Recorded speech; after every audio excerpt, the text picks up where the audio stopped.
so that we can do that, and then we'll go live actually right now. We're live. We're alive. Let's see, go live.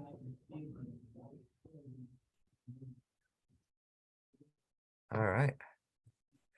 And we are live on Real Estate Pep Project. So, guys, I'm really excited about this one. So one of the things that we started talking about recently was that we wanted to make sure that we were doing a fundraiser mastermind and an event mastermind every quarter, because those things change so often. Everybody's coming up with new ideas. And we're getting into that time of year where I think for all of us,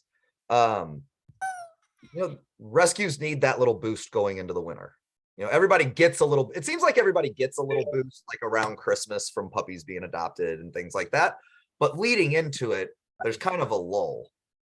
And so things that we can come up with that we can do in relatively short notice, right? And raise big amounts of money, or any amount of money, because big amounts of money is different to everybody, right? To No Time to Spare, if we raise $7,000 on something, that's a big chunk. That's 10% of our operating budget. I don't know what the Naperville one's operating budget is, but I'm guessing it's probably close to $1 million in their operating budget. So, big is relative to everybody, right? So guys, I wanted to just start by talking about maybe what's the best fundraiser you've done that wasn't around an event? It wasn't a trivia night. It wasn't something like that. We'll do Chris last. We'll make Chris go last because hers are kind of crazy. Bev, you just did one recently that was super cool, right? The quilt one that we're doing another one for the 5K run this weekend that I'm hoping I'll be here for, but someone else created another quilt. I think I posted, I definitely sent it to Loretta.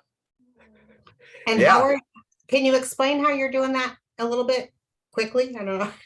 Is it somebody from our foster program makes the quilts and then just donates them for us to sell tickets. And then on Saturday night, we'll do a drawing. So we have that one. Somebody donated a week giveaway up in Panama City Beach at their condo.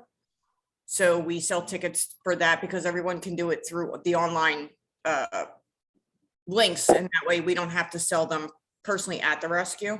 Right. So that was really nice. If it wasn't such a drive for me, I would be all about that one. A week in a condo. So they do a lot of things that they can do with where people can, wherever they are, can enter into the drawing. And then they do like the wheel thing, but they'll be doing a live drawing on Saturday night at the 5K. So let me ask you, are you guys selling physical tickets, or are you doing like online tickets, or how are you doing? They mostly do online tickets, but we'll sell physical tickets at the 5K as well. Do you know what program they're using to do the online tickets? I don't, but I'll find out. If you could, I think that'd be.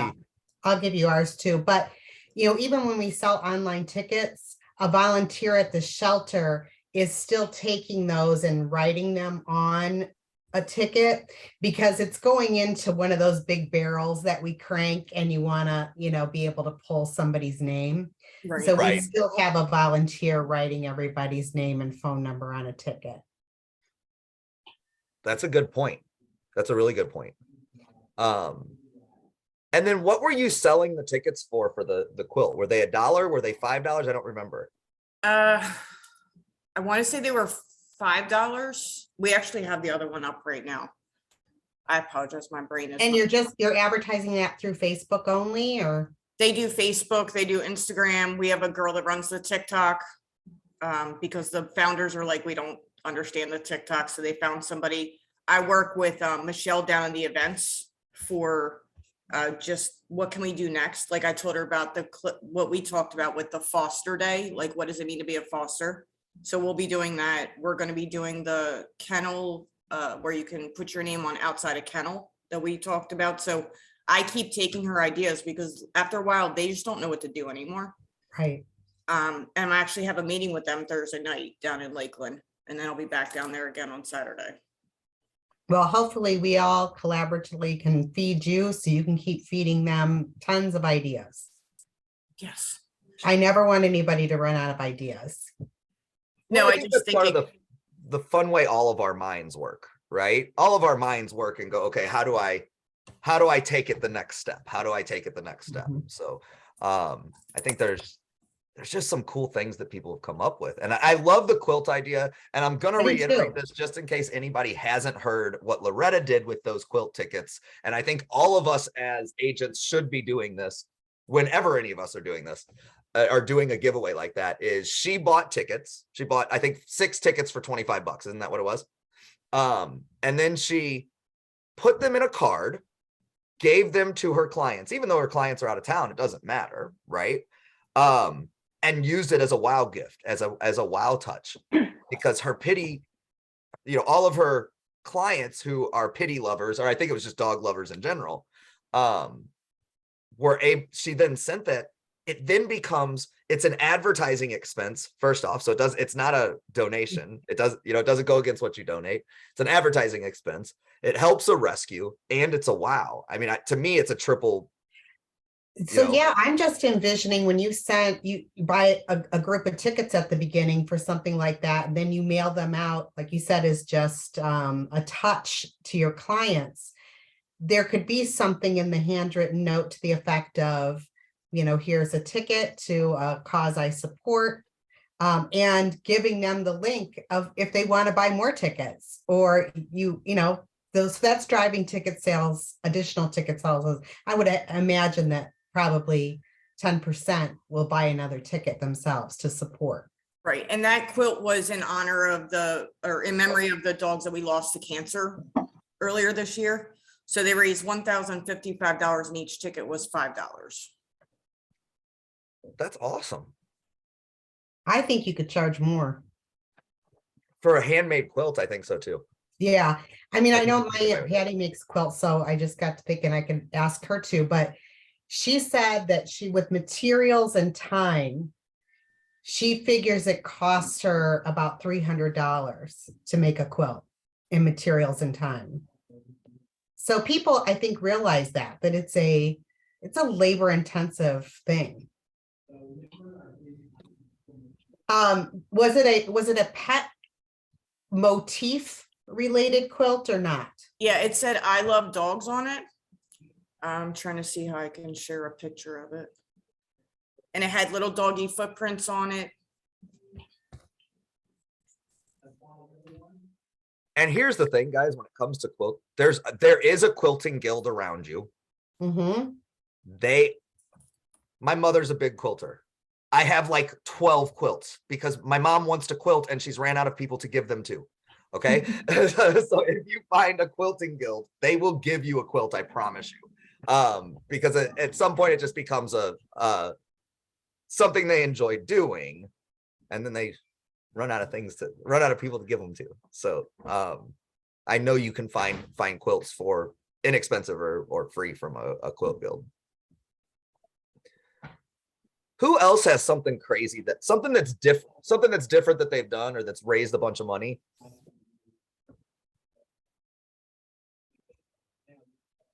We did something a little while ago, and I wasn't involved in the kind of behind the scenes, so I don't know all the details. But hang on, let me grab it.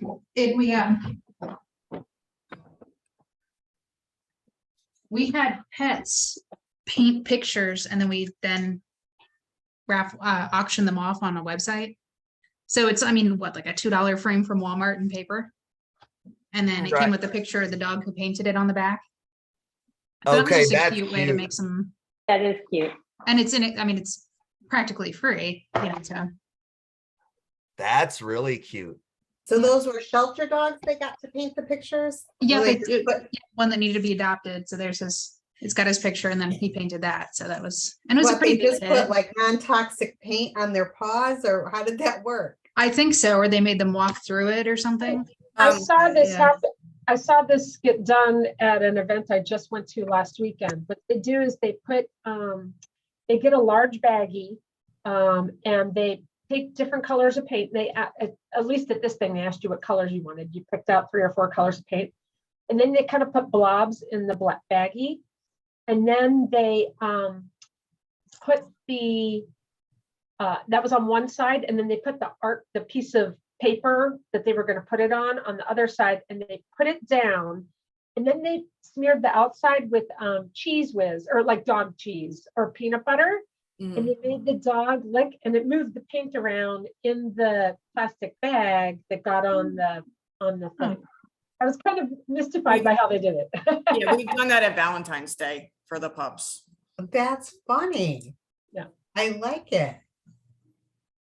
See, I never heard of that. This is my first time seeing it, so it's amazing. Years ago, I volunteered for a cat rescue, and we did nothing. I find that a lot of money can be raised mostly with big events, right? And this cat rescue, we did an art auction. And there was a company, now this was a while, I mean, this was like 15 years ago, but there's companies who sell art, and it's any kind of art. It's everything, but it's all basically stuff you would get at like Home Goods or nicer. I mean, it's actually really nice art, and it's framed, and it's all different kinds of art. And they just have an auction. You know, they put it out there. It's a silent auction. You invite 1 million people. They come and they bid on things. You sell tickets to it. You get a cut of the sales. So I don't know what the breakdown is, but the companies, and there's companies that do this for. Now, does anybody remember, and this may be because I grew up in the country, but Ducks Unlimited? Yes. Used to do that. Well, fun fact, I was one of the girls that would walk around with the artwork at the Ducks Unlimited auction. That's awesome. With all the men bidding on the duck paintings. They were like oil paintings, but yeah, mass produced, oil paintings. But yeah, there's got to be companies out there that have now more modern artwork. I mean, they had a broad range of stuff. It was really surprising. And yeah, I said silent auction. I think they did some as a silent auction, but we did have an auctioneer. So we did have like a straight up auction. I'm gonna look into that. And then we sold, like you sold a ticket, and that got you wine and cheese and this art auction. And then we had like additional fundraiser things there, like raffle tickets or stuff like that for a piece of art. So yeah, that was a big one. I like that one. That's one I don't think we've But yeah, thought but about I before. guess you could do that online. So I mean, that is an event, but I guess you could have an art auction online too and not do an event around it. Weren't they doing that through COVID? I want to say that there was, I mean, even one of the big auction houses, I think, like even like Southby's or somebody was doing art auctions Oh, I'm sure they were. online. That might be something to look into. I'm going to throw in, because with talking with everybody, it's been really cool listening to kind of different things people come up with. And Kayla's not on with us today, but she told me they do, and I don't remember what they call it, but in essence, a plant buyback. So what they do is they set up on a Thursday and Friday, I think she told me, no, Friday and Saturday in like a Walmart parking lot, and people bring all their house plants and plants that they don't want and just drop them off. And then on Sunday, people who want plants come and buy them for whatever the donations they want to give. Because everybody's got house plants they don't want. And plant people way overpay for house plants. Isn't that neat? Like, to me, it was a neat thing you could do. I mean, there's even money. tons of people who want to get rid of hosta in their yard because their hosta multiply. And people will spend a lot of money at a home improvement store for hosta when they don't need to, because there's tons of people who need to break up their hosta and sell it. My succulents are going crazy here. I'd be happy to like take them. I can't keep them from making babies. Buy more pots. I'm like, oh Lord. Not me. I kill everything. I can't even grow a succulent. I thought it was a really neat idea of a way to bring in something you could do that doesn't take a lot of work from the rescues side. You know what I mean? Because I think that's the hard thing is almost any event you want to do, they've all got to be involved. They've got to bring dogs. They've got to do all these different things where there's got to be a lot more things like that we can do, that we can do almost ourselves without needing a whole lot of manpower. time. Yeah, manpower. Yeah. We have a I've lot come of. to realize, oh, sorry. No, that's okay. Go ahead. I've already talked. I was just gonna say, we did the Gold for Cause thing on Saturday, and as some of you know, I'm pretty new to helping with the rescue. So I didn't realize how little staff they actually had. They do have a lot of volunteers, but they only have about 4 core volunteers and about 3 paid people. So it's any ideas that they come up with, it's very hard for them to actually put anything into action, to find the time between them. So anything that I can do to help that doesn't involve too much work for their side would be great. And I think the other part of that, for us as agents, is being able to find that help for them when they need it. You know what I mean? My mortgage guy will come to anything I ask him to come to, right? My inspector will come and do anything that I ask them to, right? So finding that help that when they need it is also a big thing, you know, and finding the donation side, right? We all know what comes out of our work with rescue, and we need to be able to show everybody else what comes out of our work with rescue. That's my thought. And sometimes it's just asking. Like, I reached out to all my clients for the 5K and was like, we can use this. One of them was a teacher in Lakeland where the rescue's at. And he was like, I'll get with all the teachers and we'll take care of the water. 400 bottles of water got donated. Another organization donated 1,000. I'm buying baskets. The lady that I'm getting the baskets from was like, I hear your passion. I also run a charity of something different. I'm going to donate another basket for you. So all I've done is like reach out and explain to people what it is that we do and why we do it. And they're like, you're so passionate about it. Of course we'll help. Like, I don't have any problem doing that. I'm actually better at that than sitting behind the scenes. Well, and looking at what we do for our profession, guys, like our profession is about getting our name and our face out in front of people, right? And the reality is a lot more people would donate to rescue if they knew. I mean, I don't think, and I don't know, I'm sure you guys all experience this, but it blows me away the amount of people who call me because they think we need extra animals, right? Like, hey, I've got this dog to donate to you. No, you don't understand. We're trying to go the other way, right? We're trying to do that. We're trying to get them gone, not bring more in. But it's not that people are, they just don't get it. They don't understand. The education side of it's not there in most places. They don't understand what it takes to get a dog adopted and things, you know. They think they're helping, but they're hindering. Right. I think that they just miss the point, right? I don't think any of us work with a rescue that's like, hey, we could really use a whole bunch of extra dogs. Right? We need more. And the goal is to have 0, right? Every rescue's goal is to have 0 dogs in the rescue, right? And I don't think people quite realize that sometimes. And sometimes it's just us being able to get that information out to people, because the rescue community doesn't necessarily know how to get it out. That's not their expertise. Right. So, Chris, you want to give us one of your big ones? Well, the first big one was the Airstream raffle. And that was started, too, by brainstorming with, the staff on, they got to quit killing themselves doing these labor-intensive events.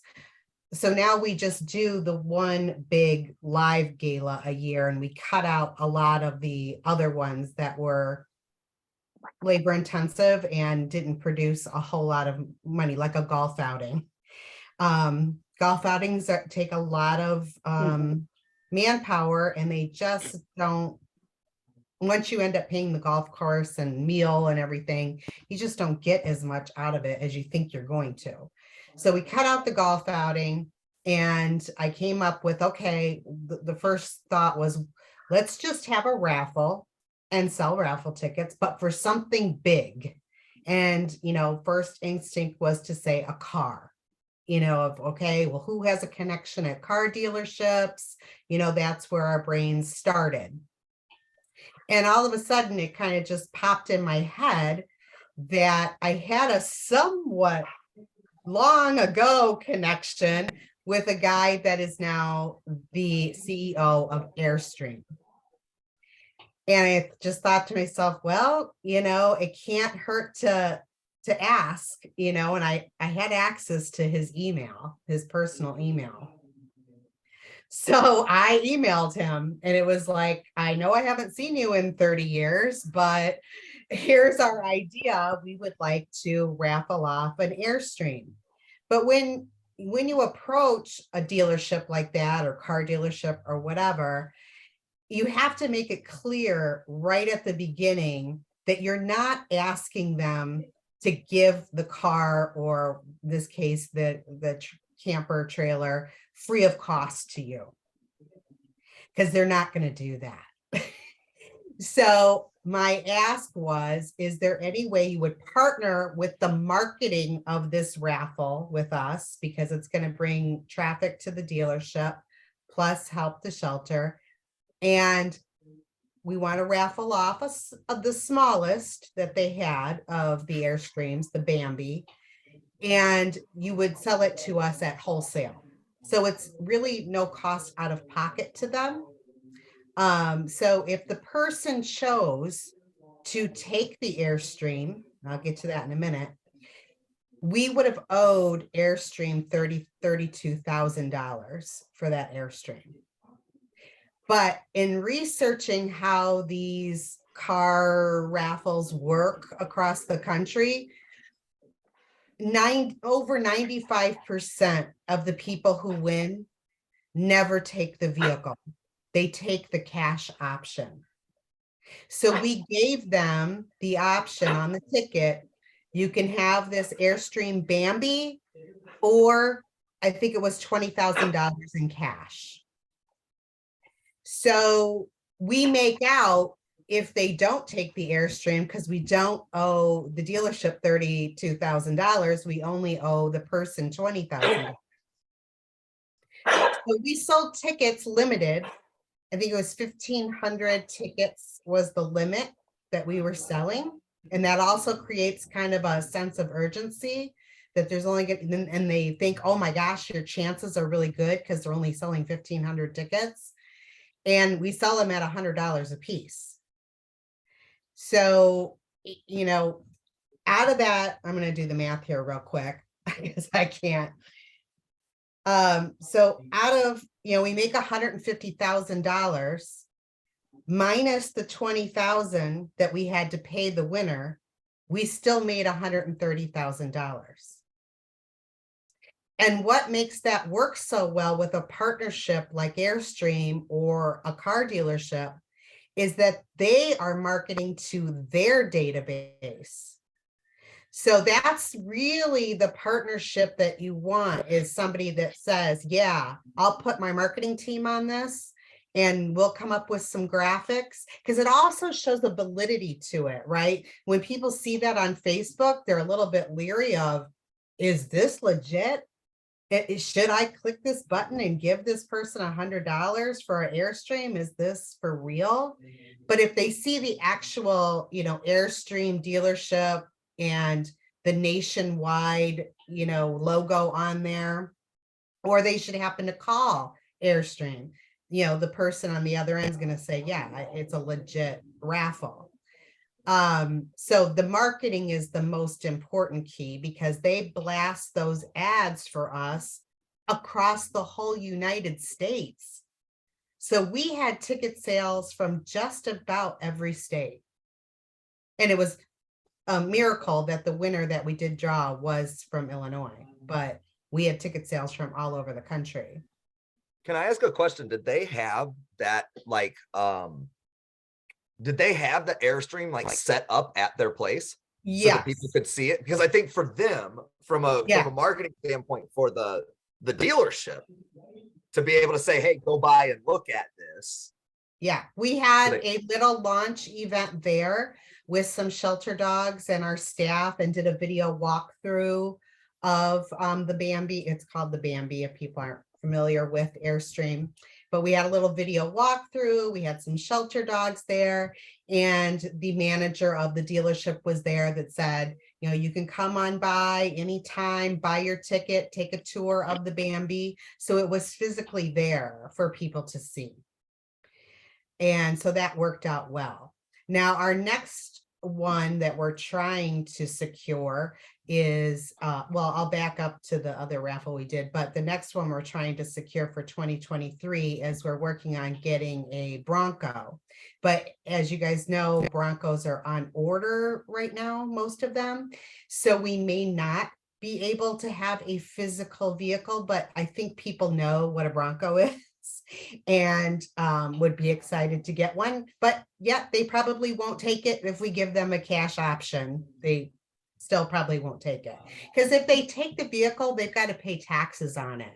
So a lot of people don't want to do that. And they realize if they turn around and sell that vehicle, it immediately loses value, but probably not a Bronco wouldn't. And probably an Airstream wouldn't have either. If it had been me, I would have taken the Airstream. He didn't realize he could have turned around and sold that Airstream for about $50,000. The guy who won it didn't do his research. And then we also have a second and third. I think on that one, we had 3 other cash prizes, you know, to draw 3 other people's names for smaller cash prizes, just to make it a little bit more exciting. So a little bit more cash came out of that total for cash winners. And then last year we did the bourbon raffle. Now this one was a little bit a gift to us because one of our board members is a bourbon collector. And I guess his wife calls him a bourbon hoarder rather than collector. So he was willing to give up a huge collection of bourbon to us at no cost. So we had $0 that we had to pay out. And we did the same thing. We sold tickets, $100 a piece, limited it to 1,500. So this was a good test to do one this way because we didn't have the national marketing behind us. We only marketed ourselves through Facebook and all of us sharing. And I still think we said 1,500 tickets, and we sold about 800. So we didn't sell the full 1,500, but still that's $80,000, you know, that we got immediately with no cost at all and no manpower, just doing Facebook ads. Hey, Chris, how long do you usually run those raffles? We start it usually in, was it March? We started in May and we did the drawing right before the 4th of July.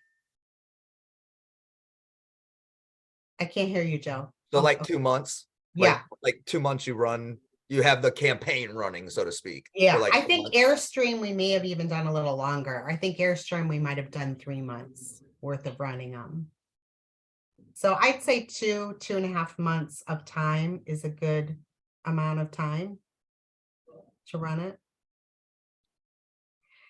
And of course, we have posters too that we put up at local stores, bars, restaurants. It's a poster with a picture of the vehicle or the Airstream we did, or the bourbon pictures with a QR code, so people could just scan and buy a ticket that way. So we had volunteers run around posters to. So how many bottles of bourbon did you have in the collection?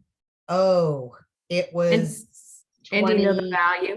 Oh, some of them, I guess, are priceless, they consider at this point, because you can't buy them anymore.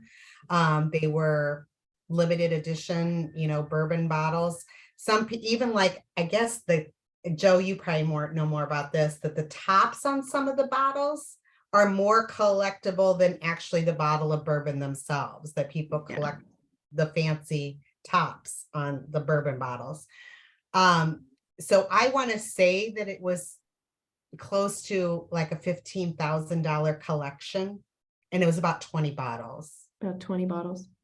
But I just think, what could you do with that, Gina? Like just asking people to donate a bottle out of Kentucky. Like, I mean, don't But people it just has have to random be bottles in their these, house? I you can- know, bottles that bourbon collectors, like they can't get, like they can't just walk into a store and get them anymore. Yeah. I'm sure I have friends that have probably multiple bottles like that they would be able to donate just one of their multiples, you know what I mean? Right.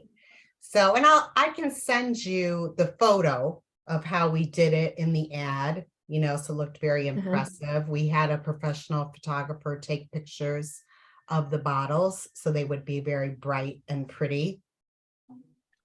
Some I photoshopped some dogs and cats into the photos with the bottles. So yeah, that worked out. It worked out great. And it was a good test to show that we still could raffle off something without having the big national support. But I'd like to give it a whirl again with this dealership. So I'm hoping that it works out with the Bronco. We'll see. We may have to go to Plan B. if I they love say- that idea though of bringing in their marketing department and having them in essence work for you, right? I mean, Yeah. they're putting their dollars behind it. Yeah, and they're driving people to their dealership too by doing local. You know, they put signs up in the dealership, and so it just creates excitement within the dealership as well. I wonder how many sales they had from people coming in to look at the Bambi Well, and then deciding to that go time- bigger. That was the beginning of COVID. So at that time, you couldn't even get an Airstream. They were on back order. So they told us at the beginning, we could care less what this brings us. We're doing this for the shelter because they were sold out of Airstreams anyway. I think they were on a 1.5 year wait list. So they really didn't need the business. Well, but it's also for them from a goodwill standpoint alone. Yeah. Mhm. You know, Mhm. and let's be real, when it comes to that community, the RV community is very entrenched with animals, right? Yeah. So Very I mean, friendly. I'm imagining it was a huge step for them as well. I mean, it's their target demographic, right? Right. So that's what I would encourage people to do is like see if who you know that is connected with a car dealership, you know, and try to get some kind of, and again, tell them you are not giving us this car for free. You got to be prepared to sell enough tickets that, you know, you can take money out of there to pay the wholesale cost of the car. If the person should take it. But statistics show most people do not take it. They want the cash payout instead. And you make that cash payout, you know, way less than what the retail of the car is. And that's what there's another, I think it's Misericordia or something does a Corvette raffle here every year. And I think my husband Joe always does it. And I think he talked to the dealership and said in the 10 or 15 years they've been doing the Corvette raffle, they've only had one person ever take the Corvette. Well, I will say, as an agent, there is a car salesperson who wants to be friends with you. I promise. There's Mhm. somebody that wants to, you know, there's somebody that gets that those relationships are valuable. Find that person. Right. Have them work But, you up you the know, I line. think I would like to, we just did, you know, our gala, our big murder mystery gala, which I'll talk about murder mystery on another call. But we had a company that came and did trips, you know, that's what they do. They auction off all-inclusive trips. Someone drank too much wine and bought one. So I literally, right before I came on this call, booked my flight. My husband and I are going to Belize because I bid on a package. So that could work too. Like you said, of the trips. And I donated 4 days to my Airbnb in Michigan. Someone bid $5,000 on that for 4 days in Michigan. So trips work well, you know, so I agree. I might just try to do something around just a trip, outside of what we do at the gala. Mhm. And I think if you have so both Christina and I have short-term rental properties. And I believe if you are also the short-term rental property owner, you can break that off as a donation. Because it's Yeah. So Off of your rental income, you mean? Yeah, Versus yeah. off of your real estate? Yep. Yeah? Mhm. Ooh, so I like that. if you donate a week, or whatever. I'll tell you what, one of the things, I always like to give myself challenges. And one of the things next year that I'm really convinced that I'm going to pull off is I want to do what I'm calling a raffle hack. So what I'm going to do is I'm going to donate $400. I'm going to buy a grill. We're going to raffle that grill off for, I think we're going to do $5 tickets and 300 tickets or something like that. We're going to take that money. We're going to buy something else. Bigger. Yep. And we're going to flip it. And we're going to just keep doing that until the end of the year, because I think by the end of the year, it's really very understandable to say, look, I can be giving away a trip and making $100,000 off of that trip. Yeah. Because now we're going out and we're reaching out to people and saying, hey, I know you have this Airbnb. Let's figure out how we do this. Mhm. Yeah. Or, Disney cruises, around here go well with people. Yeah. And I just think how many of the people in the real estate pet project have short-term rentals. Oh yeah. You could You know what I mean? I don't know. I don't think we told you this. That there's one girl who has one in Belize, right? Yes, I saw that post a long Kathy time or ago. Karen. Yeah, it's called Serenity Now, which is why I remember it, because I'm a big Seinfeld fan. And so yeah. Well, But we're on a private island, so I'm not even really going to get to see most of Belize, except for in my entry and exit. They're flying us out to a private island. Sounds rough. Sounds rough, Chris. Well, it all the money went to the shelter, so I'm happy about that. So yeah, so my goal is to do this raffle hack and see starting in 2023. Because I think if I can show I can do it, then we can show how everybody can do it. It came from, have you ever seen the guy? There's a story, and there's actually a whole movie about it. The guy who started with a paperclip and traded it through Craigslist until he got a house. No. He started with a paperclip. He traded it for an eraser. He traded the eraser for a pencil. It ended up being a collectible pencil that somebody wanted, that they bought for $11 from him. And he kept going up until he literally had a condo in, I want to say, like Myrtle Beach or something. And he was only 21 years old or something like that. I need to find that story. That's interesting concept. So I started thinking, well, how could you do that? Because not everybody has that big following, but now you're building the following as you're going too. Right. Because everybody's seeing it. Oh my gosh, the next thing's bigger. Oh my gosh, the next thing's bigger. I like it. What other things have people done? I'm trying to think what else we've done over the years. That was, I mean, most of them are raffle type things. I'm gonna see if I can find pictures. Pet pictures doesn't take a lot of outside help outside of you.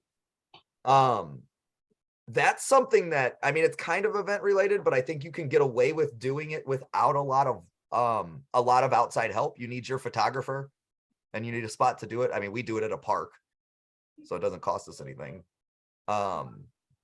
We just did that we did fall pictures. We set up an old farm truck and decorated the back with like fall decorations, and people could come and do like little mini sessions with their dogs. It was the first year we've done it, so we really didn't get a lot of people signing up, but it's something we will continue to do. It's kind of like for Valentine's Day, we sell puppy grams. So we'll come to your house, deliver a little cheap bouquet of flowers and a little thing of candy. And that has grown every year since we started doing it like 2 years ago. So it's just something that we'll start and it'll grow. And it really doesn't take much. We get volunteers to just drive puppies around we do it for 2 days.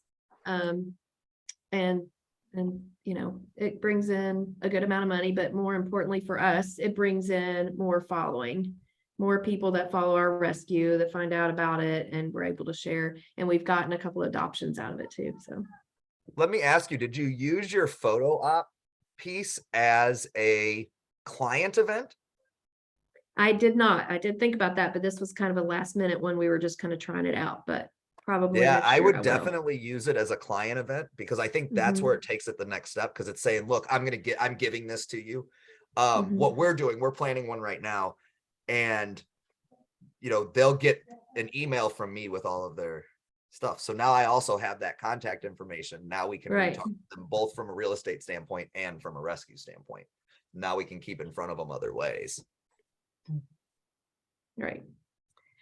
And just for somebody else, I don't know if it was in the group, asked this question for a holiday idea. Every year at the think that was shelter, me. we put up a tree at the shelter. And we have some volunteers, which I think those volunteers solicit some help from the area assisted living or nursing homes with some elderly people. And I don't know if you can see, they make these little gnomes out of yarn. Can you Mhm. see that? Cute. Little gnome yarn, and because they're easy to make, we supply them with the already cut up yarn and the instruction of how to do it. And those gnomes are hung on the Christmas tree at the shelter. And people can buy the gnomes for $20. And I think we make over 100 gnomes, and they sell out fast at $20 each for those little Wow. things. People love them. I bought one. I usually buy one for my hairdresser. You know, she loves them. I get them in a different color for her every year. You know, I'll buy them and I'll tie them onto a gift. So people, you know, use them, and they come back to the shelter every year to buy a gnome. Can you share the picture of that, Christina? I love that. I think that's Yeah, awesome. yeah. And I can even find the YouTube. I know there's a YouTube video. Oh yeah, because they had some Girl Scouts making the gnomes one year, and we just gave them a YouTube video on how these gnomes are made. And of course, you know, they can figure it out in a second. So I'll share in probably just in the Facebook page a separate post about these gnomes and the link of how to make them. Yeah, So I have an idea on taking this a crazy step, Chris. So, and because I'm always looking at how I can get other agents involved and how I can get money out of other agents, right? And how they can help out too. What if you set up a tree at your office? Okay. You put the gnomes on there. They all have a number on them. And then you do it like a 50-50 raffle. So everybody does $20 for it, and whoever wins splits it with the rescue. Oh, so in addition to the tree at the shelter, we put a tree at the KW office and have agents buying. Yeah. Or anywhere that you would have traffic was what I was thinking. You set up a big tree, you put the gnomes all on it. All of them are numbered, right? And then at some later date, right before Christmas or whatever, you draw a number, and then it's like a 50-50 raffle or any other type of. How cool would that be? Yeah, I like that. I bet if you did it at a grocery store, it would be amazingly sold out. Yeah, it would have to be somewhere where those gnomes aren't gonna Disappear. Right? Yeah. Maybe You a have, bank. I don't know how. I think that there's a Nobody way goes in the bank to anymore. do something cool like that though. Mhm. Or I maybe mean, people are buying that could even be something that's just posted on Facebook. Everybody buys a note. Man, I love that idea. Yeah. I don't know. And- Let me think on the logistics of that, of how, yeah, that could work. And here's my next thought, because now you go to put up your tree next year. You're like, oh, I wonder if they're doing that gnome thing again. Do you see what I mean? When you see that ornament, it's going to remind you forever of why you bought that gnome. Mm-hmm. There's a way to do that. I don't know how, but there's a way. There's a way. What other crazy things have people done? That's just like, is there anything that somebody's done that they thought, this wasn't gonna work and it ended up working?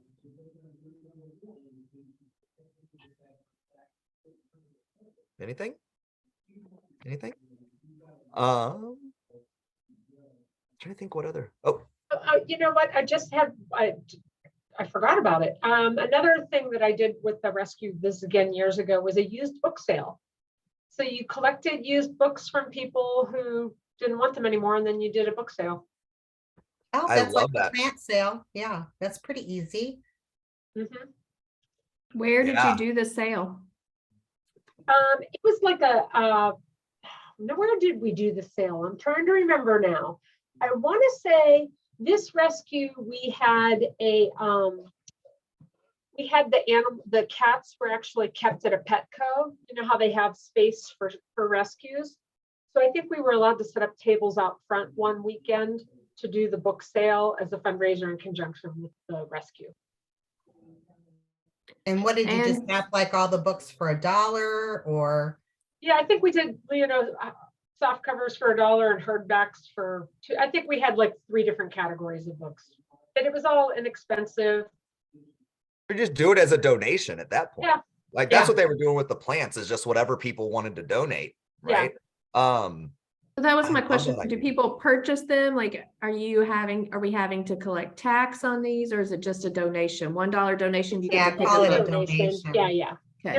Never complicated. It's like a yard sale. Yeah, I call love it a that. donation. And you could Um, do it as a yard sale. If you have a bricks and mortar establishment, you could totally do it like a yard sale in front of the bricks and mortar. We I mean, did I one- think we could probably do it at our office. I think that would be Yeah, oh a yeah, same thing. pretty good thing. And invite whoever. Well, and Kayla was telling me they do one that's a craft fair too, where they just get crafting people that they know to donate stuff that they couldn't sell otherwise. And then again, they set up in like a Walmart parking lot on a Sunday, and people come by and buy whatever, and they buy it for whatever they want. It's not priced, it's just whatever they donate Yeah. is what it is. And I think many small business owners would love to have people in their parking lot and coming into their store if you could partner, or even like we have a lot of those independent gyms, like the CrossFit places and all those, and they usually have a pretty good sized parking lot. They would love to have people come and then check out their gym. We did one with a chiropractor recently because they do the animal chiropractic too. One thing that we did, I didn't even think about, and I don't know if you can see him on my arm, if you can see my homeless dog. But we did a tattoo event where we did a flash. So anybody who doesn't know tattoos, there's what's called flash tattoos, which are pre-designed. They gave us, I think we had like 20 designs that we could pick from. And it was great for them because we hung out in their parking lot, because it takes everybody 25-30 minutes to get their ink done. So everybody's in the parking lot for 7-8 hours, hanging out with all the tattoo artists. I think we brought told everybody if they wanted to bring beer, they could, and hang out in the parking lot. Yeah, you could get a taco truck or something if you wanted to. Yeah. Yeah. And I mean, that event, I don't know from a dollar standpoint that it was necessarily a great event, or a great fundraiser. What it was a great connection with people, right? Because when it comes to tattooing, there's just a different connection that you get. And that was really neat, because I think every single person that came to that day, I think is still involved with the rescue. And that was probably 3 or 4 years ago that we did it. I think every single person is still involved. We're doing that one right now. Like you said, the flash tattoos, and every $50 of every tattoo goes back to the rescue. Wow, that's That's big. awesome. Yeah. Yeah. Usually they They're do the really cute, flashes. I too. think they charged us, I think they were $80, and then it's split 50-50 or something like that. But yeah, I mean, I think that fundraiser, it created a very close connection with the people that were there. And then they're also selling shirts that say educated, tattooed, and I own a pit bull. That's cute. I like that. Mhm.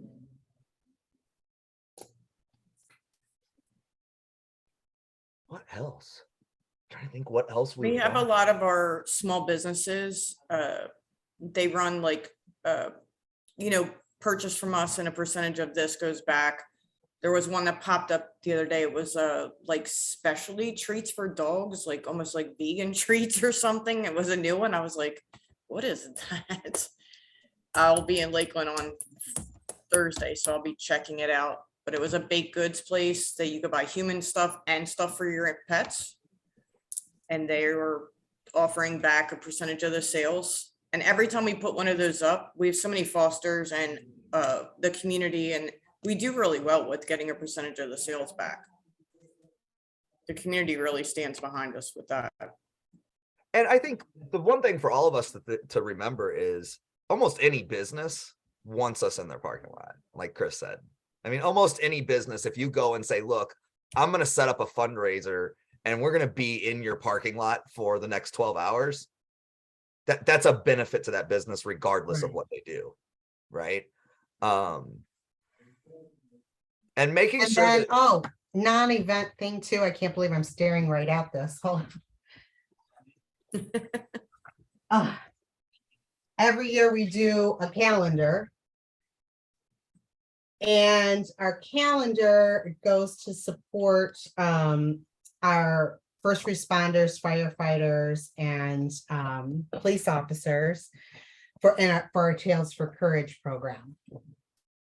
So we get a photographer to do photos of local firefighters and first responders and stuff with their dogs. And of course, we sell ads. I get mine put on the bottom of a couple months. And then some shelter pets get put in different holiday dates. And we sell these. They should be coming up. I think we start selling these in November. will you send me one or tell me how to buy one? Yeah. I so want to steal that idea because I think if you, especially when it comes to rural rescues, that we work so closely, and I'm sure Gina can attest to this. We work so closely with the local fire and police departments when they're finding animals that they don't know what to do. Who's our Roddy fan? Those are little Rottweiler puppies. You know, like we do, like, how cool would it be to make that calendar and split the donation money between the local first responder, whatever charity and the rescue, and get both sides to sell it. Yeah, you could probably sell more calendars. I mean, Hey, I Chris. think you could, ooh, that'd be cool. Hey, Chris, how I'll much do you find sell this out for? what We also company- sell, I'm sell calendars. How much do you sell yours for? Do you know? $15, I want to say. That's what we sell ours for Yeah. too. And we actually talk to, so every year that we've done the Valentines, we have someone who donates a Valentine or a puppy gram to one of our local firehouses. So we take puppies there. We have to get permission, of course. We take puppies there for the firefighters to love on for a little while. And usually the news will show up. I don't know how they know, but they know. And so we talked to them about doing our next year's calendar with firefighters. But the calendars we've sold for the past 2 years are just like regular people, but we use all rescue dogs. So we have done pretty well. We sell ads on our calendars as well, and that more than covers the cost of printing. It's real easy to do. I actually do the calendars. It doesn't take me very long to put them together. We have a photographer that donates their time, and we usually do it at a park. We take pictures at a park. So, but next year we're trying to get with the firefighters to do that. So, Can I ask a logistics question here? Mhm. Are you guys ordering 1,000 of them and then selling them? Or are you having them order them and then sent to them?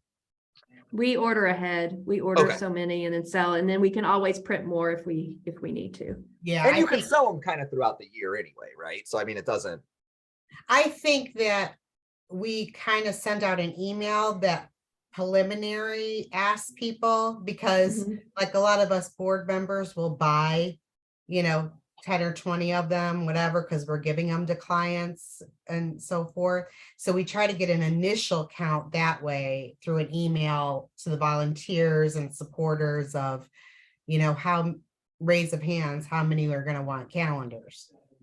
Our models for our calendar, their family members bought a lot last year. So this year's calendar, my husband, who is a big burly dude, like he's an ex-Navy and he's just a big burly dude. He got in a bunny suit for us for the calendar. So we can't I wait. have to seen come out. like the sexy firefighters with the animals calendars. I think maybe New York City does that. This year we also did, last year we had all male models. This year we did one with all male models and then another one with all female models. So we'll see how that works. I really dig that. One thing that to put on our kind of list, guys, is we need to talk with somebody who's really good at creating that relationship with a reporter, so that we're able to get, when we're doing these things, we're able to get that buy-in from everybody. Do you know what I mean? Yeah, we used to have a reporter that would come to everything. We would just send her a message or a text and say, hey, we're doing this event here. Do you want to come? And then she left.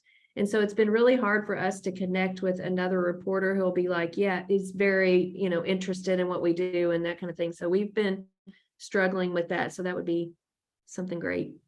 Yeah, I think that'd be helpful for everybody, how to make that relationship. I wonder if I could get Dave to come on and talk. Another thing that we have done in the past that COVID kind of put a hold on it, and we're planning to do it again in the spring. But we have a person here that does pet like CPR and first aid classes. And so we do a class. I usually do it at my office, and we pay her like $10 a person. We charge like 25 or 30 for the class for other people. So people can come in, and she does a whole class on pet CPR and first aid. She does other I like classes that. too. I like She it. does a pet massage class and a couple of other different ones, but I love that idea.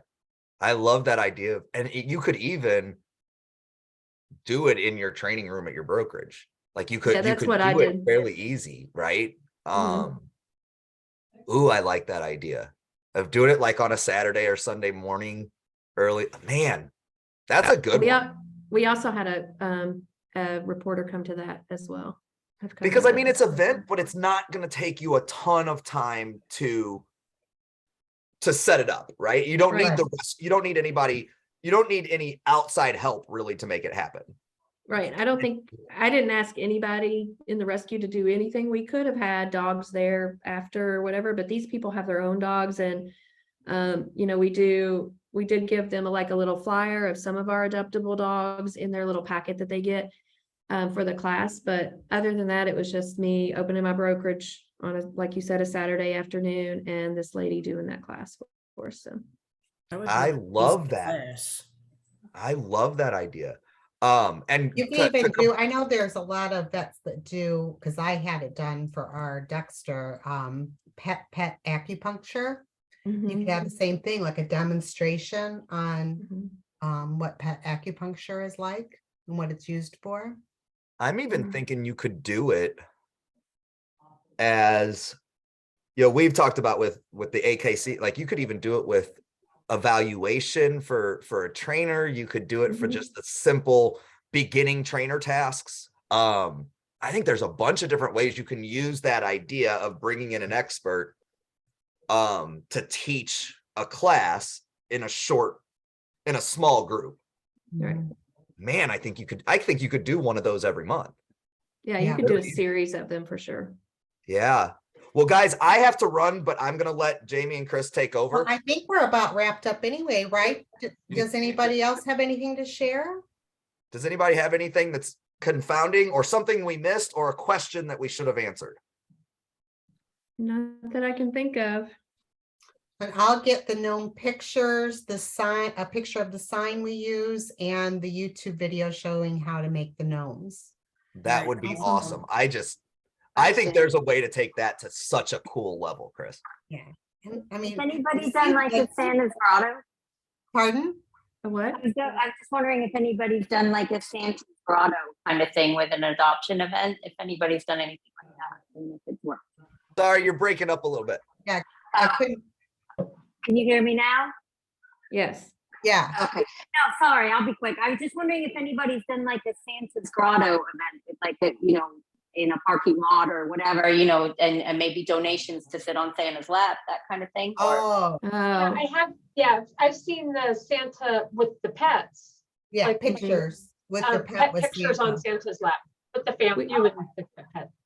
we do that at our Christmas event. We have a Christmas event every year where we have like silent auctions, raffles, different vendors come. We also have a Santa and we do pictures. The one thing that we have done, that there's another rescue that also does pictures, but they email them out like a week later. We print them on site, which people really like. They like to leave with something in their hand. And we try to get it so like we put Santa in the corner so that there's limited distractions of people walking by and stuff. But Yeah, we we've do done it, that but the with, past couple of years.